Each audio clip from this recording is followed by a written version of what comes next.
Welcome to Beyond the Press Release, a production of Gore Column, in which we take the time to speak with small cap executives after they put out important news. And he's done it again. That's why he's with us today. Cam Shell, he's the chairman of CurrencyWorks, trades both in Canada and the US under the stock symbol CWRK. For those of you who are new to the story, CurrencyWorks is what we like to describe as a fintech company that's building products across the Web3 ecosystem. Blockchain, NFTs, and they're succeeding at it. That's one of the most important things.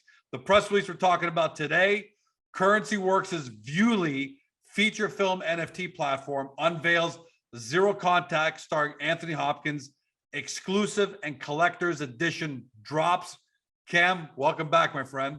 Yeah, thank you so much, George. It's just always so good to be here and just get your energy. And so thanks for having us. Well, I'm excited about what you're doing. And you're not just doing it in feature films, you're doing it in cars, you're doing it in music. And we'll talk about that in a bit. But let's first talk. Look, there's a lot to unpack in this headline, especially for people who are new to the Web3 world of blockchain NFT. So let's first talk about what's Viewly, so people understand, and what are you guys doing with NFTs? And remember, a lot of people don't even know what NFTs are. So kind of give us a good picture of what you guys are doing there first. Sounds great. So what Viewly is Viewly is an NFT platform for movie distribution, full feature film movie distribution. So think about Netflix, but think about Netflix as an NFT. Now, an NFT being something that you can digitally own. So when you go to Netflix today, you get a streaming right, and or you could download something, I guess, and such, but you typically get a streaming service. And so what happens on Viewly is that you can actually buy the movie, but the movie that you are buying is a special feature. So it'll have outtakes, it'll have interviews, it'll have maybe different endings, it'll have maybe different actors that were involved in earlier versions of it. And so these all become collector editions.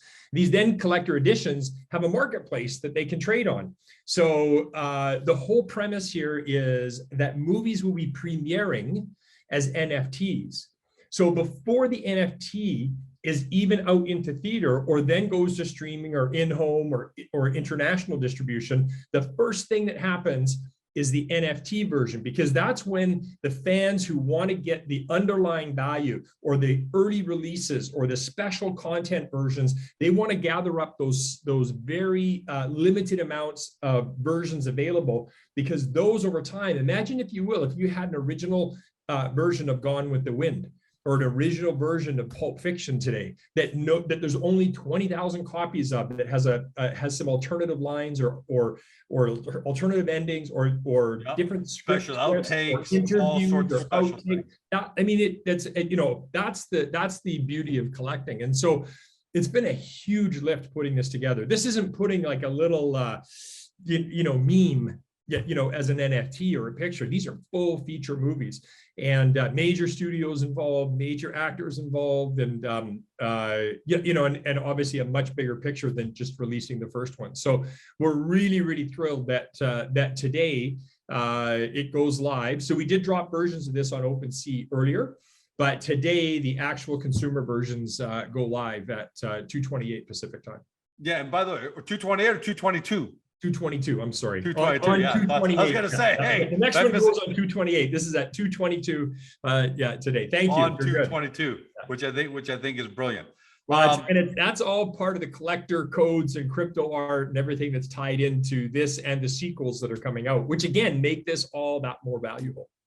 And there's a lot of people out there who still don't understand it, right? They still think, well, who wants to digitally collect something like that? But if you look back at the history of collectibles, baseball cards, who would have thought that baseball cards would become collectibles, and all sorts of other things that become collectibles? This is now the digital world. Yeah. You've incorporated feature films and you've had success, because your first drop generated about $100,000 in revenue. And not that that's a world-changing number, but it's an excellent number. And more importantly, it shows or proves that there's demand out there for this. Yeah, well, and it's also important to understand that was only 11 NFTs that were dropped, right? And that $100,000 of revenue that were generated from it. We're dropping 2,500 NFTs today. Now, these are much more modestly priced. These are really designed for consumer collectors. And then later on, there's another 25,000 being dropped, which are a different version again and a little less scarce. And so they're even a lower price. But what we're really focused on is not bringing necessarily the hardcore NFT or the hardcore crypto head collector into this, but really bringing in the mainstream, folks like you and I that collect baseball cards or collectibles. I mean, yeah, it'd be great to have the one-off, Aston Martin car that was in, the James Bond movie, but, for $4 million or whatever, we're probably not going to buy that. But there are some other maybe cars or digital collectibles or things out there that we do want to collect that will have value and have the opportunity to appreciate to great heights. And that's kind of part of the fun of collecting, as well as the potential profitability of it. And by the way, there's a major catalyst that really gave validation to the NFT world. That was early in 2022. You had Twitter said they're going to incorporate NFTs so that you can verify who you are. Yeah. And you had Facebook and Instagram say we're going to allow people to create NFTs and sell NFTs. So this has gotten NFTs are well on their way now for anybody who's watching or listening who may have been a skeptic, right? Yeah, I mean, NBA Top Shots, which is run by Dapper Labs, which is an amazing company. They've sold hundreds of millions of dollars worth of NFTs. They have an active trading market, and they're basically the new form of basketball trading card, in a really rich format. And the great thing about NFTs is that you can create a product with it. You can create scarcity. So it's something that can't be copied. There's fraudulent ones that can be made and all that type of stuff, but there's fraudulent Gucci's that can be made. But I can make a Mona Lisa. Yeah, 100%. Doesn't mean that I've diminished the value of the original Mona Lisa. Because you can prove this is an original, because you can prove that you bought an authenticated version of it, it has value to it. And I think one thing that a lot of people don't quite yet understand is that the whole Web 3.0 is really coming into its own, certainly because of bandwidth and because of a more rich environment. It's really web pages that are 2D or 3D.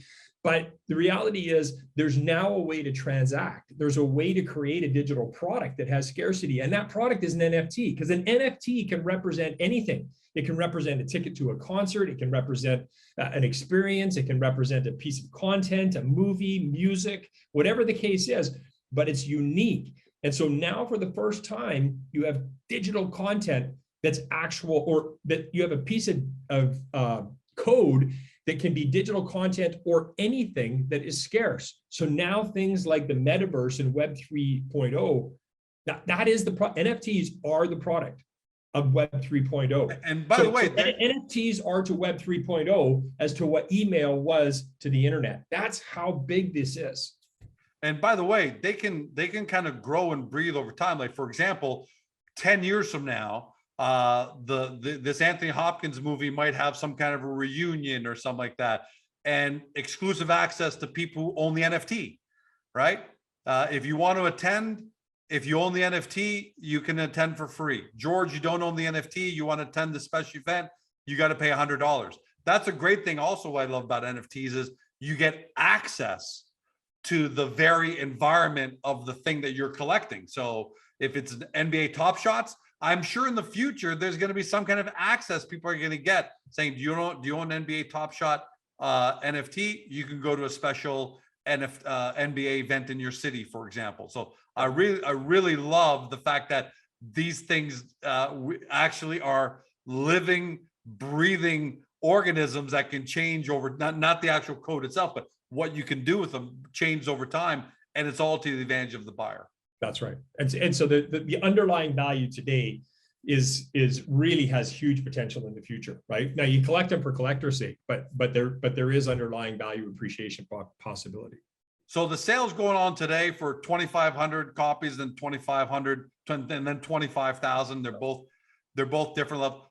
Ballpark, do you have an idea of what kind of, what kind of revenue this might bring in? Well, yeah, I mean, a total sellout will bring about $600,000 in revenue to us. But really, what's more important to us right now is really all about getting users on the platform. Now, it's also important to understand that CurrencyWorks owns this particular movie. So in order to have, like, one of the reasons that nobody else has pulled this off so far isn't just the tech, it's really the rights management. Like, how do you deal with all the actors and the music and the producers and the directors and the studios and all the rights management in this NFT? That's really where the largest hookups, problems, challenges are in being able to actually monetize this onto a platform. And quite frankly, the only way that we were able to do it is if we owned the movie. So we own all the rights to this movie. So on top of this $600,000 in value, there's still all the international rights, there's domestic rights, there's the theater rights. But this push with the NFTs up front pushes all of that promo forward, and really puts it in a light that it just never had before.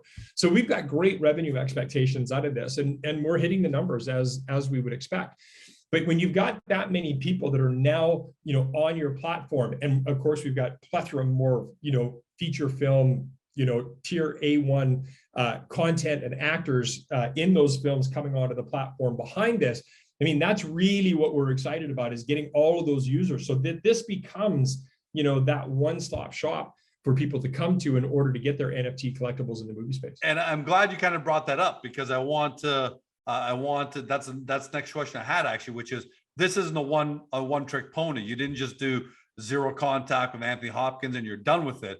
The idea is, this is almost a proof of concept for others. So what does the pipeline look like right now in terms of what you've got and who you're talking to? And I know you might not be able to give specific names, but bottom line is, in the layman's way to ask this question, is this concept catching fire with the film industry? All eyes are on. Absolutely all eyes are on. And the biggest thing is we're a group that now has real life experience with the IP rights and management. We've got live tech that's functional and working. We've gone through a lot of growing pains and a lot of processes to figure out how to incorporate users and how to, it's really been challenging and stuff, but we are there. And because of that, that's what all these studios and that's what all the tier one actors and all their agents are looking for. They're not looking for a cool startup with the hippest whatever. They're looking for somebody that can execute and deliver and has something that's proven. So our lineup to do this is knock on wood, it stays this way. We can pick and choose right now, and they're tier one and they're the top studios, they're the top actors, and they're all looking to participate in this. And again, this is about sustainability. It doesn't have to be, hey, we sold $10 million worth of product, in the first month or two. This is an important part of actually connecting with those users and now having a direct interface with the moviegoers, more than any other platform has been able to provide them before. So yeah, we're really excited about this. And listen, this is just movies. We've done this in car collecting. We've done this in music. We announced Parker McCallum. We've got a huge release coming out in a couple of weeks, and names that are just massive on the music space. Again, because of how it was done, the platform is compliant. It'll accept credit cards. It does all the proper KYC, AML, meaning anti-money laundering laws. It can do crypto as well. But listen, we've really racked our brains and done a lot of hard work to make sure that this is a product that is sustainable, not just to the 1% of the 1% who have great crypto accounts, but to everybody who wants to be involved in NFTs and in the coming metaverse. And you pretty much stole my thunder there, because my next question was, if that wasn't enough of the film industry, you've also got Moto Club and Barrett Jackson. So I was actually going to go into those, and I actually am going to go in a second.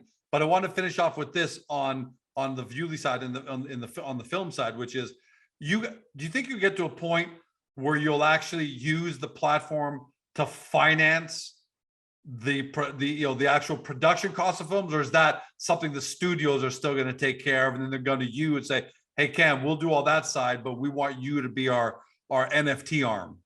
Yeah, so I'd say there's probably about a half a dozen sites out right now that are, or platforms out there that's their endeavor, is to use NFTs in order to finance the platform.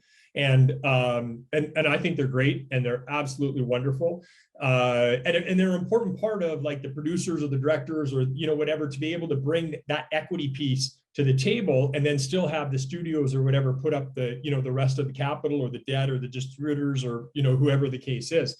So we've chosen at this point not to focus on that at all, because we think there's really solid people in that space. Yeah. We also think that once, you know, so we're focused on film distribution and tier 1A, you know, kind of stuff. So, you know, we want to be the Netflix of the NFT space. That's our objective. And it's a really hard technical lift and process lift and IP rights lift in order to do that. And we think we're finally there, and we'll start scaling it out. Now, that said, once you have the audience, you know, who's not to say, who knows? Right, because there was a time when Netflix was just big name actor, and we, you know, if we've got 1 million users and they want to put up $50 each or whatever, that's fine. But until but we really wanted to build, you know, the distribution platform, period.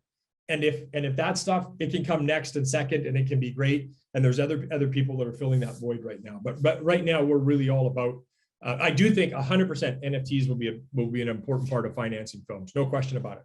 And Cam, not that I'm going to tell you to run your business, but if you want a surefire way to get 1 million people throwing $50 to produce a movie, announce that I'll be the star of it, and people are just going to line up. Why didn't I think of that, George? Well, that's why I'm here. So make it happen. You know, the Greek god. We'll just call it a real subtle name, like the Greek god. Put any. They'll all know what that means. $50 million will line up for you. Yeah.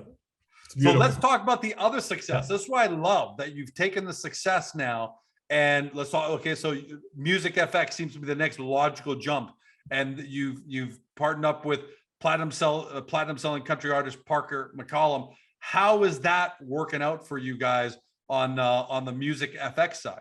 Yeah, so in the case of Parker, what we did is we set it up a very utility-focused NFT offering where it's actually a fan club. And if you buy that NFT for this year's fan club, you get all of these benefits, which are some early releases, some private concerts, some private virtual meetings, some meet and greets at his concerts. You get these things. And so it's kind of like a fan club, but the NFT really facilitates it, you know, in a more personal way, and it allows him to get in front of more people quicker, because he can do a private metaverse conference concert. He can do, you know, stuff that you just couldn't do before unless you had this type of a platform. So we've been thrilled with the results. We put out initial 500, which sold in minutes, and then we put out 10,000, which have been successfully selling. And I think, you know, give it another 30 or 40 days, I think they could potentially be done. But how much revenue would you bring in from that 10,000? That's $1 million. $1 million. Yeah, that's $1 million. Unbelievable. And what I love about it is what you just said, because you just touched on it, but I picked it up. Metaverse concerts, because it would be really difficult for him to give a concert to everyone holding those NFTs, because there are some people in Florida, some people in Toronto, you know, it's so spread out. Where are you going to do the concert that only NFT owners can attend and enjoy? But now you have the metaverse, which is, hey, Parker's going to go into the metaverse, have a kick-ass 3D concert, and the only people that can attend are those that own any of these NFTs. So how does the metaverse going to supercharge what you guys are doing with NFTs? It's like, basically, you know, it's like again, the metaverse is really, it's this medium, right? It's just much more rich, you know, basically because of bandwidth and technical tools and stuff. It's the NFT that allows that function to happen, because now you know, before you couldn't really do this because, you know, who's logging on, scalping tickets, like it's just a nightmare. Yeah, it's a logistical nightmare to figure out. But now you can do it, and you can do it at scale. Like we could do it with, okay, if there's 10,000, we're going to do only people in Carlsbad, California, right? And boom, they're in his living room, and he's playing an acoustic version of that. And that itself can become an NFT that those people can own because they were part of the NFT club. Like again, the interaction, the revenue possibilities, the richness of what happens, it just goes on and on and on. Now, again, you know, we've created a music player that allows, you know, so basically you kind of think of this as like an Apple iTunes, right? Where you used to own the music as opposed to just a streaming service like Spotify. So this is like an NFT version of Spotify, but you're getting unique content that then has a marketplace you can trade that content on, which presumably if Parker does a great job or his career or whatever, those NFTs are going to continue to go up in value. Yeah, if he skyrockets, starts winning all sorts of country music awards, all sorts of these kind of things, the value is going to climb, right? Yeah. I mean, he just got nominated for a country music award. He's got a #1 album. He's got, like, and the list goes on. So, the important thing to note here is that we worked with his management, who were super professional. And it's, the referrals to the other management teams is what's important, because they see that it's KYC, it's AML. You've got a bunch of country music fans who aren't necessarily NFT or crypto savvy who have signed up to this. They all have crypto wallets. They don't even really know it's a crypto wallet. They went in and it was about a 60-second sign-up process. They used 90% of everybody used their credit cards to do it, but they have a crypto wallet. Is that because use the Wax? Did you guys use the Wax platform for that? No. We developed a bunch of stuff earlier, a couple of years ago on Wax, for Wax. Okay. But this was all our own stuff. And so amazing. Yeah. So you want to use a credit card, use a credit card. It doesn't, and the thing is, these are, that was $100 item. A lot of these items are $50, $20, $35. Like, am I going to set up my MetaMax and, pay 13%, transaction fees with it? Like, no, I'm not. I'm like, I'm going to hit my credit card and do it and own it. And I've got my piece of history, or my my part of, Parker McCallum, or the multitude of massive artists that are now falling in line behind it. Okay, wait, don't steal my thunder, because that's where I'm going to go, which is the success based on what you guys done for Parker. What's that doing for your pipeline? Yeah, on the music side, it's insane. It's insane. I don't even know where to start. Like, we have NDAs, but maybe give us a better definition of insane. Parker's a big name, but the names that we're getting to deal with right now, I mean, Parker's young, right? He's relatively new in the space, but he's a big name and a huge success and stuff. But much bigger. Like, so should we expect to hear, right? Like, other collaborations with other country, artists? rap, pop, heavy metal? Like, there's some fun stuff coming, like really, really fun stuff that's coming down the pipe.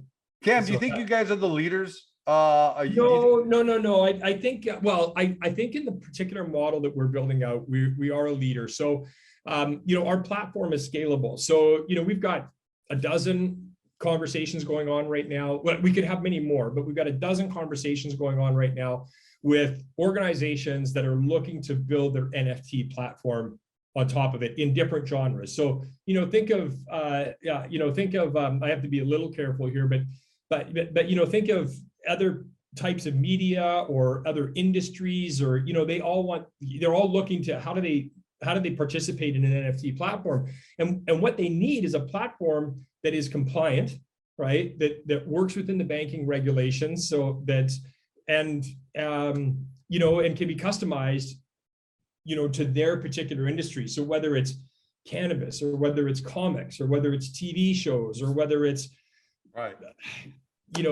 short films, documentaries. Yeah, it's not even or other sports leagues, or those, or anything that has any level of that type of attractiveness or is collectible. Like, that's who's talking with us to be able to build platforms for them. And of course, our model is we get paid to build out, and then we keep a significant portion or a meaningful portion of the equity as well. And then we get paid to operate the business. So, I think Dapper Labs, but they have like a, 10 billion plus valuation. I think they're definitely the leaders in this space. They've got NBA, they've got, NFL, they've got those. But we're never going to run into them. And they, right. No, sorry. I didn't mean to say of the whole NFT space, but I meant to say for, like what Music FX is doing, what Viewly is doing for your specific, the specific areas that you're focusing on. I think in terms of the car space, no question, in my opinion, we are the leaders. In terms of the movie space, full feature films, we're the leaders, because there's nobody else that's been able to pull it off yet. In terms of music, I think we're amongst the leaders, and I think we have a Awesome. real shot to be the leader. But I mean, but there's a lot of music NFT, and they all have a slightly different business model out there. But you know, based on the amount of content and artists that we have signed up in music, I would say that in short order we could be viewed as the leader. So capital markets aside, because we're in a risk-off environment, Cam, where we're seeing even Facebook stock is down almost 50% just in 2022. So we're risk off, Ukraine, Russia, interest rates, all that stuff. And we've seen it before, 1997, 2000, 2008, 2012. You know, we've seen election year, like, so that aside, how strongly do you feel about how well-positioned CurrencyWorks is as a business? Because I've always said it's the business that matters in small cap. Valuation will catch up someday, because Warren Buffett created the biggest, he became the biggest investor in the world by buying stuff when nobody else was buying it, right? So that exists. So that aside, how great do you feel about how CurrencyWorks is positioned right now? You know, when I was lucky enough to be building the first cloud computing company in the late 90s and the early 2000s, our OTC stock was 12 cents, and we couldn't buy a bid. Like, and it was, you know, and it was payroll week to week, like, how are we going to do it? But you know what, we had Microsoft working with us, we had Great Plains working with us, we had real product, we had, you know, auditors and accountants that were using our software. They were like getting this concept of not having to carry these transportables off to their audits and use it, you know, and it was, but as people started to see the results and get their head around the fact that the internet wasn't going to be about having a PC on your desktop, but it was going to, we called it a thin client back then, but you know, it was going to be about, you know, access, exactly, right? It shows how old you are. So it was about accessing, you know, the cloud, right? Or the server farms, as they were called at that time. And, you know, it was a grind, and nobody believed until they saw it working, until it started to scale. And once it did, look, we're a $32 stock and a $3.5 billion NASDAQ company, you know, a few years later. And you became an overnight, you became that famous saying, 7 years, become the 7-year overnight success story. Nobody sees the first 6.5 years. Ridiculed and haters and stupid and scam artists and you name it. But, you know, and that's just the journey that you have to go through if it's real.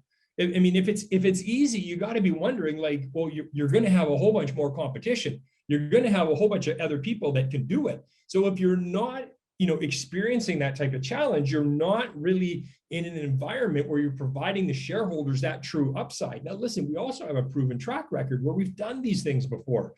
And listen, Amazon was almost broke. Apple was broke, you know, but they had incredible products. They had incredible value proposition. They focused on the customer and they focused on that product. And that's what we have been doing here. And every single quarter, you know what, the revenues go up a little bit, the number of customers goes up a lot. Revenues, listen. Hey, Amazon was at $2 after the .com crash, right? And people panicked because of the price, and the smart people said the business is intact. That's fine. I'm sticking with it because the business is intact. Man, when I get out these conversations, the question then, George, was like, well, is this internet thing going to be real? Like, are you really going to buy things online? So people had valid, you know, if like, oh, you either believe or you don't, and then you make your bet and you go or you go home. And if you believe NFTs, or if you believe blockchain, really, because CurrencyWorks is so much more than just NFTs. Of course. But it is. But if you believe in blockchain and you want a company that has its own enterprise blockchain and a management team that has executed and has now signed multiple customers, like, you know, it's going to happen. If you want a Web3 company, CurrencyWorks is succeeding at the blockchain level, at the NFT level. And that's what matters, right? It's still early. You're right. You still got, I mean, forget about people back then saying, are people going to shop online? Today, you got people saying NFTs are stupid. Or NFTs Web are 3.0. Why do I need Web 3.0? Well, why did you need an email address or a web page? Like, so it's, but listen, it's a grind. And we're not asking, you know, if people don't believe, they don't believe, but I'm feeling really good about where we're going. Hey, and that's what I want to know, right? And the believers are going to look at that and hear you say that. and they're going to, and listen, people who don't believe it, don't believe, but hey, a lot of people sold Amazon early. A lot of people sold. I remember when Tesla stock was at $17. I remember when Facebook was at $17. People were saying this is stupid. I mean, so it's really comes down to, do you believe in this? Two things have to happen. Do you believe in the future of this technology, this new construct? You got to answer that for yourself, and then you got to ask yourself, does CurrencyWorks have the fundamentals to be able to execute on all that? And if it's a yes and a yes, then we can't say anything, but everyone's answered their own question. And if it's a yes, no, no, then all right, then move on. Yeah. And that's fine. Man, every time I get off these calls with you, Cam, I'm pumped. Vice versa. I know you reciprocate. I'm thinking about 7 more things now. But. For everybody at home, how do they find, like, if they go to currencyworks.io, it's right above you, will they get the links to Viewly and the links to Moto Club and the links to Music FX? Yeah. Is that what? Or do we just put them on the screen for everybody to see? Yeah, I mean, go to currencyworks.io, and if you look at the portfolio there, you can see Moto Club. You start to see all the stuff that's there. That's probably the best place to go and do it, and you'll get a sense that we're a lot more than just an NFT platform. We are a enterprise blockchain. And NFT platforms are a piece of what we bring together. But we also do very sophisticated coin development. We do very sophisticated payment rails. I mean, we developed the what I would hazard to say is the most transacted stable coin in the world today, which is on GP Pay, Gunbroker Pay. So I mean, and that company name is BitRail. We own a good chunk of it. It's doing extremely well. And I didn't know that actually. I didn't know that. I just learned something new today. The very sophisticated stablecoin environment that was actually built for the online firearms industry, fully compliant across all regulatory bodies, all the money transmitter licenses, everything. That was a great build for us. And so these are the types of clients that we're able to attract.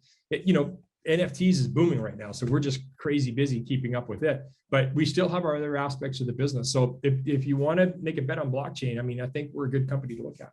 Well, Cam, I think the next interview we should do, this is awesome, would be great, I think, is maybe go through your deck together, right? And go through all those different elements. Because in fairness to investors, sometimes they're still trying to wrap their minds around blockchain and NFTs and all these things. So I think maybe going through your deck in layman's terms, saying, here's what we do, and here's how that's connected to the next thing, and here that's the connect. So let's endeavor to do that next couple of weeks, if that's something you're able to do. Yeah, George, I'd be honored. Thank you so much for that opportunity. Yeah, we're going to tell our guys to make sure we tee that up next 2 weeks maximum, as long as your time allows for it, because you're the busiest guy I know. But congratulations, man! Another great piece of news coming out of Viewly. And what I got out of this, I loved, is the success at Viewly, the success at Music FX is bringing, and we didn't even really get a chance to talk about Moto Club, which is kicking ass, but the success of those is creating a pipeline, right? And that's the goal, right? Where you're going to be able to start making announcements, hopefully, about bigger partners, bigger customers, and we can't wait to see that. But for today, we're celebrating the Viewly news. It's 5:09 my time. That means it's 2:09 in 13 minutes. The zero contact drop is going to take place. So good luck with that, my friend. George, you're so gracious. Thank you to you and all your viewers, and look forward to talking again as soon as possible. Yeah, buddy. Thanks, man. As always, Cam. For everybody at home, you've been watching or you've been listening by podcast on Spotify, Google, Apple, or your favorite podcast platform. To Cam Shell, he's the chairman of CurrencyWorks, trades both in Canada and in the US under the stock symbol CWRK. For those of you new to the story, you want to do your due diligence, get to the profile page on Agoracom to give you a good 1,000-foot overview. But then the ultimate due diligence, you got to do it. Go to currencyworks.io. You can see it right above Cam there. And the best due diligence you can do is not just go in there and reading about it, but maybe go to some of these platforms. Maybe make a small acquisition, a small $25 NFT. Why not? Buy as a gift for somebody. $25, $50 NFT, immerse yourself into that environment, and then you may become, you may have just found your next great small cap Web3 investment. Thanks for joining us. Have a great day. See you next time.